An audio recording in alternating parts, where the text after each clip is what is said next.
जय हिंद दोस्तों, स्वागत है आपका इस वीडियो में। तो दोस्तों मैं फिर से आपके लिए टॉप 20 जी के क्वेश्चन लेकर आया हूं, जो कि हमारे अग्निवीर एग्जाम के लिए बहुत ही खास है। ठीक है दोस्तों, जीके का पता नहीं चलता कि किस सब्जेक्ट से है ज़्यादा क्वेश्चन आ जाए। हमारा हिस्ट्री है, पॉलिटिकल साइंस है, इकोनॉमिक्स है, ज्योग्राफी है या सिविक्स है। ठीक है दोस्तों, किसी भी सब्जेक्ट से ज़्यादा क्वेश्चन आ जाते हैं या कैसे क्वेश्चन पूछे जाते हैं, ये सवाल बनता है।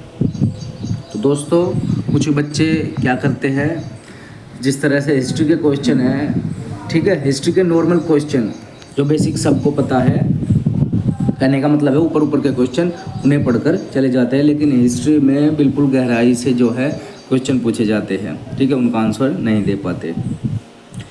ओके, तो इसीलिए थोड़ा ध्यान से पढ़े। जो क्वेश्चन हमें लगता है कि ये आएगा वही नहीं आता। ठीक है दोस्तों, कुछ ऐसे भी क्वेश्चन पढ़ने पड़ते हैं जो गहराई के हैं। ओके, क्योंकि इसी तरह के क्वेश्चन पूछे जाते हैं हमारे कॉम्पिटिटिव एग्जाम में। आसान क्वेश्चन तो पूछे नहीं जाते, ठीक है, लेकिन कुछ 2 से 3 क्वेश्चन आसान भी पूछ लेते हैं, ताकि जो बहुत ही कम पढ़ने वाले बच्चे हैं या ना पढ़ने वाले बच्चे हैं, उनके वे क्वेश्चन तो हो जाए। ओके, तो दोस्तों देखिए हमारा क्वेश्चन है ये, सरंजामी प्रथा किससे संबंधित थी। हिस्ट्री का क्वेश्चन है दोस्तों हमारा। अब ये क्वेश्चन ऐसा है, इसे कोई भी बच्चा नहीं पढ़कर जाएगा एग्जाम में।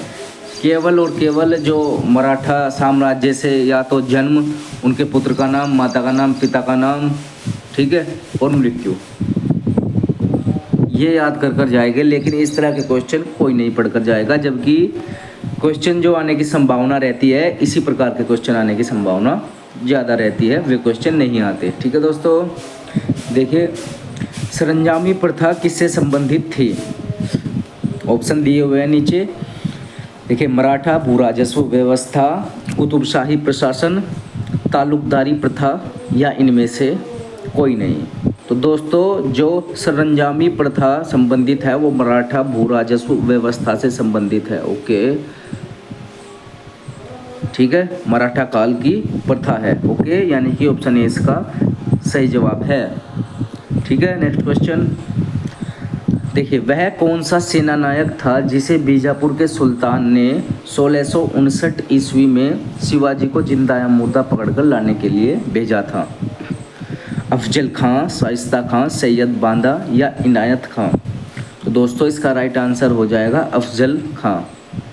ओके, अफजल खान को जो है भेजा था, यानी कि ऑप्शन ए इसका सही जवाब है। ओके, नेक्स्ट क्वेश्चन देखिए, शिवाजी मुगलों की कैद से भागने के समय कौन से नगर में कैद थे। आगरा, दिल्ली, कानपुर या ग्वालियर। तो दोस्तों इसका राइट आंसर हो जाएगा, उस समय ये जो शिवाजी महाराज है आगरा में कैद थे। ओके, ऑप्शन ए इसका सही जवाब है। नेक्स्ट क्वेश्चन देखिए, ग्वालियर राज्य की स्थापना किसने की थी। बाजीराव सिंधिया, महादजी सिंधिया, जीवाजीराव सिंधिया या माधवराव सिंधिया। तो दोस्तों इसका राइट आंसर हो जाएगा, जीवाजीराव सिंधिया ने ग्वालियर राज्य की स्थापना की थी। देखिए दोस्तों, ये क्वेश्चन भी पढ़ने लायक है, जानने लायक है, हालांकि हमारे एग्जाम में आ भी सकता है। लेकिन क्या होता है, स्टूडेंट्स इस तरह के क्वेश्चन नहीं पढ़कर जाते। जो क्वेश्चन उन्हें पहले से पता होता है, या तो वे उन क्वेश्चन को पढ़ते हैं, ठीक है, या फिर जैसे मैंने बताया जन्म, मृत्यु, पुत्र, माता का नाम, पिता का नाम, इस तरह के क्वेश्चन याद करके जाते हैं। या फिर ज़्यादा से ज़्यादा क्या होगा दोस्तों, उनके युद्ध याद कर लेंगे, ठीक है, कितने युद्ध लड़े उन्होंने अपने शासनकाल में, इससे ज़्यादा नहीं पढ़ते। देखिए ऑप्शन सी इसका सही जवाब है। देखिए नेक्स्ट क्वेश्चन, एक इतिहासकार ने पानीपत की तीसरी लड़ाई को स्वयं देखा, वह कौन था। काशीराज पंडित, दत्ताजी पिंगले, हरचरण दास, खफी खान। तो दोस्तों ये इतिहासकारों के नाम हैं, ओके, जिन्होंने पानीपत की तीसरे युद्ध को अपनी आंखों से देखा। तो कौन है इसमें से दोस्तों, हो जाएगा हमारे काशीराज पंडित। ओके, कौन हो जाएगा, काशीराज पंडित, यानी कि ऑप्शन ए इसका बिल्कुल सही जवाब है। देखिए इस तरह के क्वेश्चन जो है बच्चे पढ़ कर जाते हैं, ठीक, लेकिन इन्हें पढ़ने में भी कोई बुराई नहीं है, लेकिन जो गहराई के क्वेश्चन है दोस्तों वे अधिक पूछे जाते हैं। देखिए शिवाजी महाराज का जन्म कहाँ हुआ था? पन्हाला दुर्ग में, रायगढ़ दुर्ग में, शिवनेरी के दुर्ग में, या इनमें से कोई नहीं? तो दोस्तों इसका राइट आंसर हो जाएगा शिवनेरी के दुर्ग में। ओके, या शिवनेरी फोर्ट भी लिखा आ सकता है एग्जाम में, ठीक है। फोर्ट दोस्तों इंग्लिश का शब्द है जिसको हिंदी में बोलते हैं किला या दुर्ग। ओके, तो दोस्तों शिवनेरी फोर्ट भी लिखा आ सकता है, आपको तब भी इस पर ही सही आंसर लगा देना है। ओके, यानी कि ऑप्शन सी इसका सही जवाब है। नेक्स्ट क्वेश्चन देखिए, शिवाजी औरंगजेब के आगरा दरबार में कब उपस्थित हुए? 1666 ईस्वी में, 1667 ईस्वी में, 1664 ईस्वी में, या 1665 ईस्वी में? तो प्यारे दोस्तों इसका राइट आंसर हो जाएगा 1666 ईस्वी में उपस्थित हुए। ओके, यानी कि ऑप्शन ए इसका सही जवाब है। नेक्स्ट क्वेश्चन देखिए, संभाजी के बाद मराठा शासन को निम्नलिखित में से किसने सरल और कारगर बनाया? ठीक है दोस्तों, संभाजी यानी कि छत्रपति शिवाजी के जो पुत्र थे संभाजी, उनके बाद की बात पूछी जा रही है। देखिए ऑप्शन दिए हुए हैं, बालाजी विश्वनाथ, गंगाबाई, नानाजी देशमुख, या राजा राम। तो दोस्तों इसका राइट आंसर हो जाएगा हमारा बालाजी विश्वनाथ ने जो है संभाला, ओके, मराठा साम्राज्य को। ऑप्शन ए इसका सही जवाब है। नेक्स्ट क्वेश्चन देखिए, शिवाजी के अष्टप्रधान का जो सदस्य विदेशी मामलों की देखरेख करता था वह था सचिव, पंडित राव, सुमंत, या पेशवा? तो दोस्तों इसका राइट आंसर हो जाएगा सुमंत। ओके, ऑप्शन सी इसका सही जवाब है। नेक्स्ट क्वेश्चन, शिवाजी को राजा की उपाधि किसने प्रदान की थी? अहमदनगर के शासक ने, औरंगजेब ने, महाराजा जयसिंह ने, या बीजापुर के शासक ने? तो दोस्तों इसका राइट आंसर हो जाएगा औरंगजेब ने। ओके, ऑप्शन बी इसका सही जवाब है। नेक्स्ट क्वेश्चन, शिवाजी ने कब छत्रपति की उपाधि धारण कर अपना राज्याभिषेक करवाया? जून 1675 ईस्वी में, अप्रैल 1680 ईस्वी में, जून 1674 ईस्वी में, अप्रैल 1665 ईस्वी में? तो दोस्तों इसका राइट आंसर हो जाएगा जून 1674 ईस्वी में। ओके, जून 1674 ईस्वी में उन्होंने छत्रपति की उपाधि धारण की। ओके, यानी कि ऑप्शन सी इसका सही जवाब है।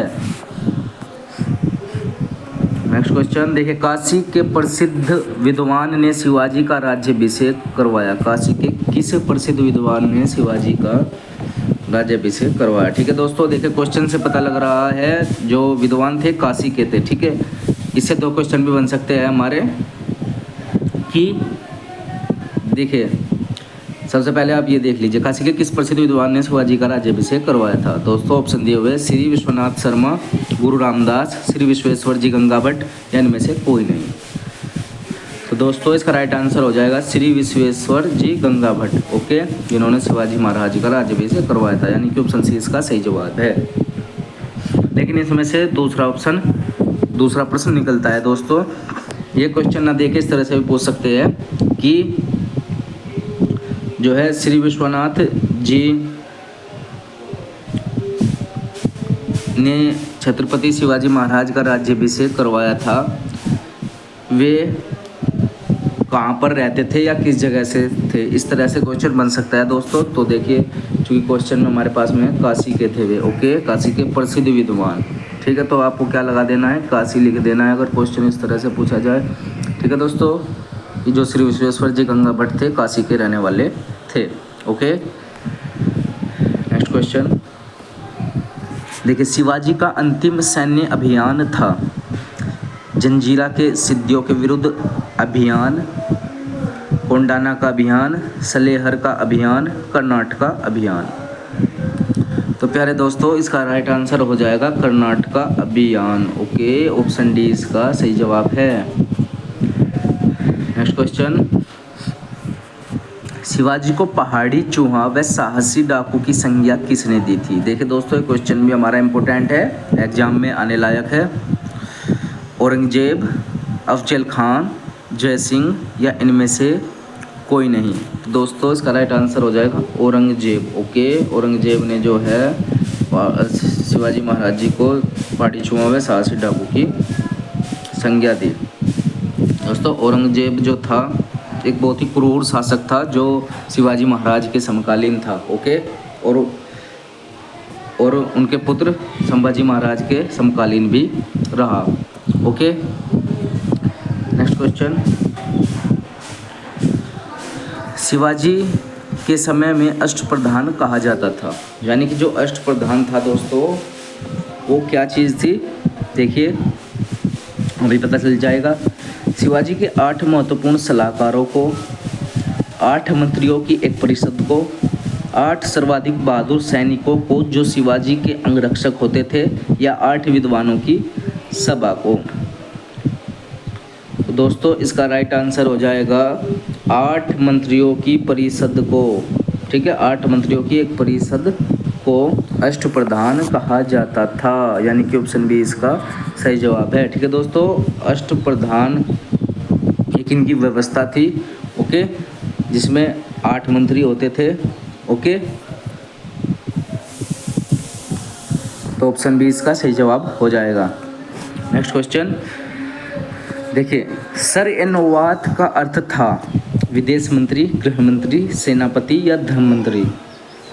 तो दोस्तों इसका राइट आंसर हो जाएगा हमारा सेनापति। ठीक है दोस्तों, इस तरह का क्वेश्चन भी हमें पढ़ने पड़ रहे हैं उर्दू के, क्योंकि जो लड़ाई थी मराठा साम्राज्य की मुगलों के विरुद्ध थी। ठीक है दोस्तों,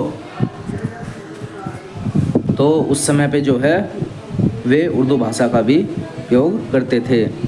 ठीक है, तो इसलिए इस तरह के क्वेश्चन भी पूछे जाते हैं इतिहास में। ठीक है दोस्तों, बल्कि आधे से ज़्यादा इतिहास जो है मुगलों के इतिहास से भरा पड़ा है।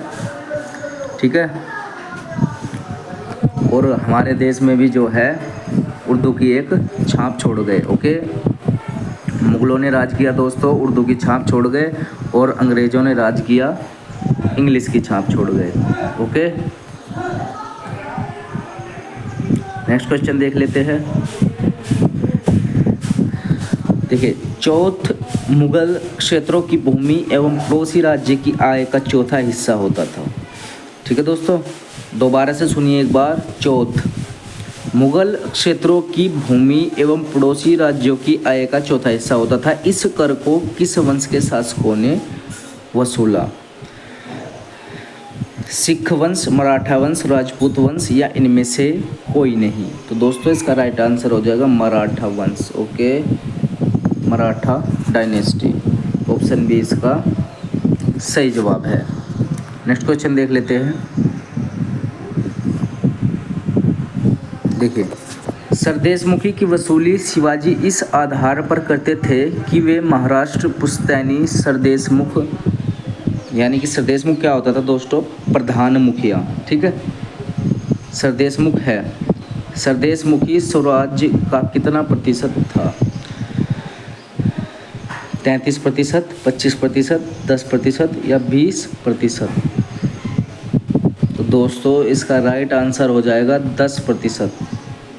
ओके, ऑप्शन सी इसका सही जवाब है। नेक्स्ट क्वेश्चन देखिए, मराठा काल में स्थायी घुड़सवार सेना एवं अस्थायी घुड़सवार सेना कहलाती थी।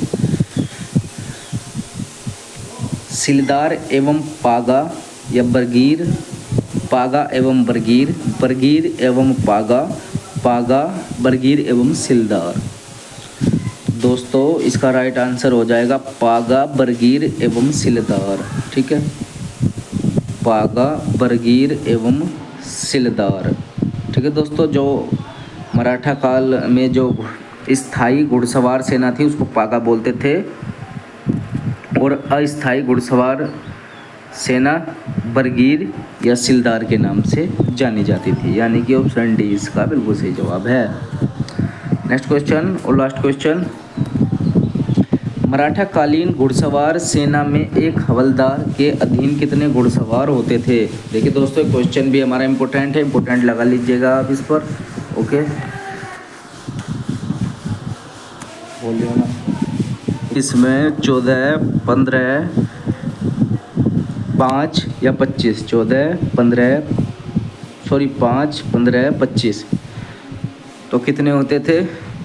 25, 25। ओके, यानी कि ऑप्शन डी इसका सही जवाब है। दोस्तों ये रहे आज के हमारे टॉप 20 क्वेश्चन जो कि हमारे हिस्ट्री से रिलेटेड थे और हिस्ट्री में भी हमारे मराठा एम्पायर से संबंधित थे। मिलते हैं नेक्स्ट वीडियो में इसी तरह के प्रश्नों के साथ। तब तक के लिए जय हिंद, जय भारत।